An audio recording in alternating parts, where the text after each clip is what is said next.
ரவுடிகளின் அட்டூழியம், கூலிப்படை கலாச்சாரம் என தமிழ்நாட்டின் நிலை மோசமாக இருப்பதாக நாம் தமிழர் கட்சியின் தலைமை ஒருங்கிணைப்பாளர் சீமான் குற்றம் சாட்டியுள்ளார். நாம் தமிழர் கட்சியின் மதுரை வடக்கு தொகுதி துணைச் செயலாளர் பாலசுப்ரமணியன் வெட்டி படுகொலை செய்யப்பட்ட நிலையில் சட்டம் ஒழுங்கு எந்த அளவுக்கு சீர்கெட்டுள்ளது என்பதற்கு சாட்சி என்று தெரிவித்துள்ளார்.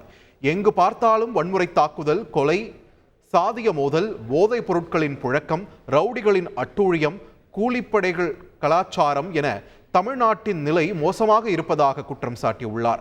குற்றங்கள் நடந்தேறிய பிறகு கண்துடைப்பு நடவடிக்கைகளை எடுப்பதும் இறந்தவர்களின் குடும்பத்திற்கு இழப்பீட்டுத் தொகை வழங்குவதுமா அரசின் வேலை என்றும் அவர் கேள்வி எழுப்பியுள்ளார்.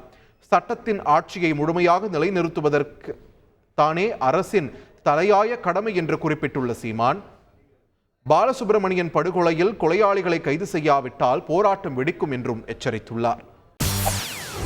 செய்திகளை உடனுக்குடன் தெரிந்து கொள்ள உடனே சப்ஸ்கிரைப் பண்ணுங்க.